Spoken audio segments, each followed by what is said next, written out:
Hi everyone, we're here for another speed round. This time we are with Sushant. He's the product lead for Settlement. Hi Sushant. Hey, how are you? We have 2 rounds. I'll ask you first question about the product, so you have to go straight to the point. It has to be clear but fast. Yeah. And the second round will be that you pick one of the option I give you, and this will only involve your own opinion, okay? Like it has nothing to do with Wormhole. You pick whatever you feel comfortable with. All right, so let's get started. What problem does Wormhole Settlement solve? I think the biggest problem it solves is historically when you want to bridge assets between chains, you have to wait for finality on the source chain. And usually that's fine if it's a fast finality chain like Solana or Sui or something. But if you're, say, bridging from an L2 or Ethereum itself, you have to wait the full 15 minutes for finality. Within Tense, though, you can actually do fast and finality transfers whereby a third party like a solver or a market maker actually takes on the risk. But the end result for users is that they're able to get assets between chains, in less than 5 seconds, as opposed to 15 minutes. Why is liquidity fragmentation such a big issue for users today? I think the main problem is user experience. Different chains use different standards. Obviously, there has been quite a lot of consolidation that's taken place over just the past few years, but there are still places where, you have multiple versions of USDC, multiple versions of ETH, but even within those assets, you have different versions of, say, like ETH derivatives, and these aren't necessarily fungible with one another. And so if you want to take this same derivative to another chain, maybe that chain doesn't support the asset. Maybe the lending markets and the dexes on that chain don't support the asset. And so obviously it's easier for DeFi native users, but if you're just a brand new user to the space, it's very, very painful, and the user experience suffers a lot. Whereas when you come into TradFi, you can send US dollars between banks and you don't have to worry about if it's the JP Morgan version of USD or if it's the Chase version of USD, etc. Can you explain how an intent-based transaction works, like step by step? Yep, for sure. So let's take Wormhole Settlement as an example. You will have solvers that are usually market makers or liquid funds who will hold inventory of capital across every single chain that an intense bridge like Wormhole Settlement supports. Let's say you're a user and you have $1,000 of Aero on base, and you want $1,000 worth of, let's say, the Jupiter token on Solana. What will happen is you go to portalbridge.com, you put in, say, Aero as the input asset. What will happen then is that Aero gets swapped into an asset that is held by the solver. Obviously, they don't hold inventory of every asset that exists. They'll hold inventory of very high liquidity assets like stablecoins and gas tokens. So in this example, let's say they have inventory of USDC. That Aero will be swapped using an aggregator into USDC, and it is then accepted by the solver as kind of the input asset or the deposit. That solver will then release $1,000 worth of USDC on Solana and then swap it into Jupe, the Jupiter token. Once that is completed, the user then simply receives that Jupe into their wallet. So it's a very simple kind of flow. There are moving pieces, but it's basically a solver, it's in the name, that kind of solves the intent. The user has error, they want Jupe, and the solver figures out a way to make that happen. Can anyone be a solver? Technically, yes. There have been architectures and bridges where anyone, if you have the right hardware and you have capital, you can kind of plug in and become a solver. But it is still a very high barrier to entry. You do need, especially if you're solving intents on Solana, for example, the biggest route, the one that does the most volume to this day, is between Ethereum and Solana.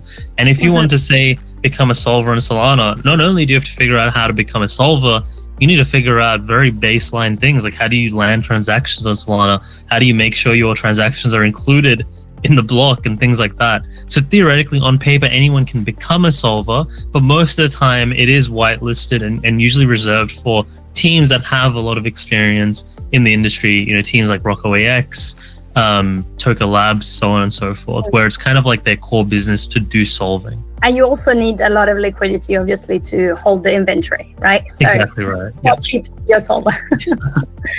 Okay, what exactly is Mayan Swift and where the collab comes from? So Mayan Swift is the headline product of Mayan Finance, which is a product or protocol within the Wormhole ecosystem. Mayan Swift itself is kind of one of the fundamental pillars of Wormhole Settlement. That is actually the protocol that is utilized on the back end to actually match solvers with the transactions themselves. Now, why is that meaningful? Mayan as a company, or maybe Mayan Swift specifically, came out of a hackathon actually that Wormhole held. I think it was, I want to say 2021. But of course, at that time, it was just a hackathon project. Obviously, at that time, 2021, intents, they were thought about, they were talked about, but there wasn't anything really meaningful in application that was live. And so what Mayan was seeking to do was, how do we build this architecture that works, but instead of just focusing on a request for quote model, RFQ, which basically works as when the intent is kind of posted, let's say, every single solver in the intents network will be asked, what is the price, or what can you do for this transaction specifically? Whoever has the best quote, hence a request for quote, will then be picked as the solver. With Mayan, it's a bit different in that instead of it being an RFQ model, they actually use auctions. And so the way Mayan specifically works is that to choose a solver for every transaction that goes through it, an auction is posted on Solana. And the main reason for that is cheap gas, consistent gas performance, etc.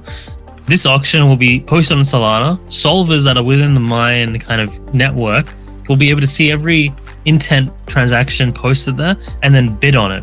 And the way it works is that it starts at a baseline fee and then solvers bid down.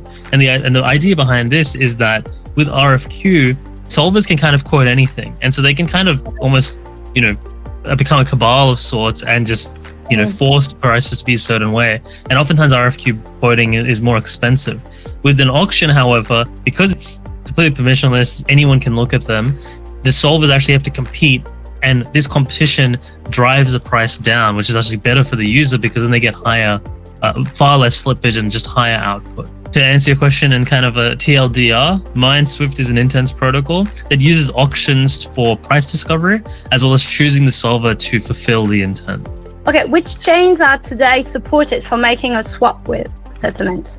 All of the really high volume EVM chains. So of course you have mainnet Ethereum, you have a bunch of L2s like Base, Arbitrum, Optimism, Polygon, Unichain as well. And then you have other EVMs like Avalanche, you have Binance Smart Chain. And then of course you also have Solana, which is the biggest route. And there's a bunch of other routes coming soon as well. So we have Sui coming very, very soon. We also have Linnea. We have Hyperliquid and Hyper EVM coming soon. We also have Say. We're live on, right now, fully live on more than 10 chains, but there's a bunch of chains in the pipeline that are going to be going live very, very soon. What future features could settlement add to make intent even more powerful? One of the things we've been working on for quite a long time is how do we add more functionality with these intense transactions. Now, of course, being able to go from one asset to another between chains is very meaningful. But what if you could take it a step further and actually do certain things on the, say, destination chain, but part of the same transaction? Right now, if we take an example of you want to go from Base to Solana, but why are you going to Solana? Because you want to do something on the chain. And let's say there's a good stablecoin opportunity as far as yield is concerned. What you would have to do currently is you choose the asset on Base, you choose the asset you want in Solana, you bridge, then you go to, say, Camino, find the vault, find the asset market you want to deposit into, and then deposit, and then the transaction, or what the user's intent is complete.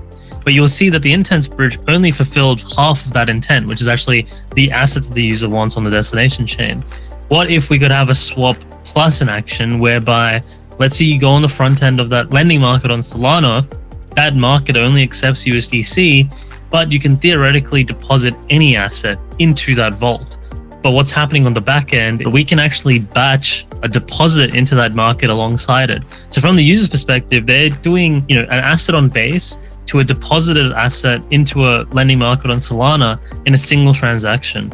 Now, of course, this exists in some form. They're usually called zaps, but that's something we've been working on quite a bit. And we've actually already put this live in production. Sol Layer, for example, if you want to mint to SUSD, you don't have to just use USDC on Solana. You can use USDC from pretty much anywhere as long as we support the chain. So it would be, for instance, if I want to use Lulo, who right now use only USDC on Solana, but I only have USDC on Ethereum, on Base, I could potentially deposit on Lulo itself. So on the front end, I could deposit my USDC on Base, and then when I click deposit, it would actually convert it into USDC on Solana. Exactly right. Okay, so now we are round 2 of the speed round. This one is pick one of the option I give you, okay? No hesitation, you have to pick as fast as you can, okay? Yeah. All right, USDC or USDT? USDT. Backpack or MetaMask? Backpack for sure. Aave or Compound? Aave, definitely. Perps or spot trading? I'd say perps. On-chain MEV auction or private order flow? I would actually say private order flow because then you don't have MEV at all. Okay. Regarding solver competing, you will pick speed or price? Definitely price, yeah. So instant settlement or delayed settlement with lower fee? It really depends on what I'm doing. But instant settlement. Okay. Centralized custodian or self-custody wallets? Self-custody for sure. Stables or altcoin? Altcoins, yeah. Stablecoin yield farming or e-staking? Stablecoin farming for sure. Posting charts or posting memes? Oh, memes for sure. Bondi Beach or Byron Bay? Oh, Bondi Beach, it's not even close. Marmite or Vegemite? Vegemite, yeah, definitely. All right, that's really good. Thank you so much, Sushant. For everyone who wants to learn more about Wormhole Settlement or even using Mayan Finance, I put all the link below. And any question, you can just comment here and we'll be happy to get back to you. Thank you so much, Sushant. See you soon. Easy. Thank you. Take care. Bye.